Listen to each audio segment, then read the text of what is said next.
On les retrouve partout dans la capitale économique. Elles sont reconnaissables par leur uniforme vert.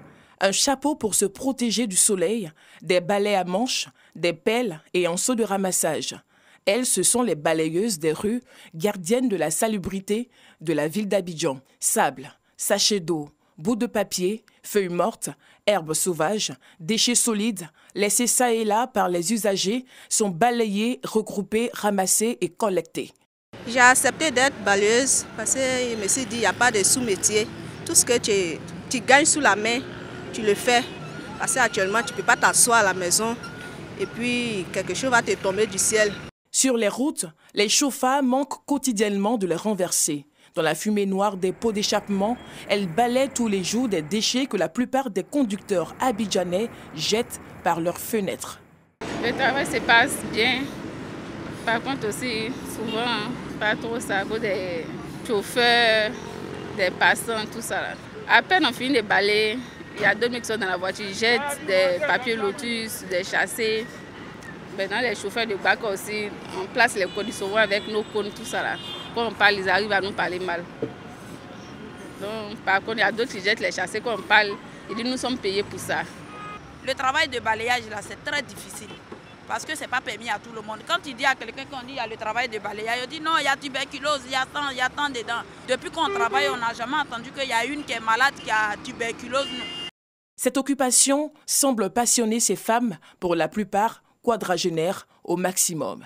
On est avec lui, ça fait 7 ans et 8 ans. Le travail se passe bien. Nous-mêmes, c'est nous-mêmes qui faisons attention avec la prière de Dieu. Certains usagers saluent la bravoure de ces dames pendant que d'autres les appellent à la prudence. Mais ces femmes sont courageuses, c'est encouragé. Ce n'est pas les seuls emplois qu'elles peuvent exercer. Balayer les rues, ça rend l'environnement propre, mais il y a autre chose aussi qu'elles peuvent faire. Elles font bien leur travail, mais souvent ils ne respectent pas la circulation. Quand c'est comme ça, c'est dangereux aussi. La charité bien ordonnée commence par soi-même. C'est vrai, il n'y a pas de sous-métier, mais quand tu prends soin de toi-même, tout avance. La voiture n'avertit pas, hein. Quand ça va arriver, ça arrive. Sylvie Kamoussa, 2 balayeuses, ont été victimes d'un accident de la circulation pendant qu'elles travaillaient. Elle nous raconte. J'ai été victime d'un accident vers Coco Vico, au Soleil 3.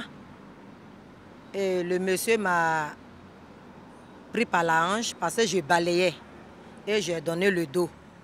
Et le véhicule est venu, en tournant sa voiture, il est venu me taper par la hanche et je suis tombée dans le caniveau. De là, le monsieur ne s'est pas arrêté, il a continué. Quelques jours après, j'ai senti des douleurs et je me suis rendue à notre hôpital pour me faire traiter. Il m'a pris par l'épaule, mais il ne s'est pas arrêté.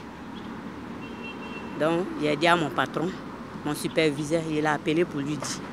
Je me suis rendue aussi dans notre hôpital là-bas. On m'a consulté. En tout cas, ils m'ont donné les médicaments. Aujourd'hui, ça va, je travaille. Des centaines de balayeuses s'adonnent au quotidien au nettoyage des rues d'Abidjan. Un métier qu'elles exercent avec abnégation et qu'elles souhaiteraient voir se formaliser dans l'avenir. Oui.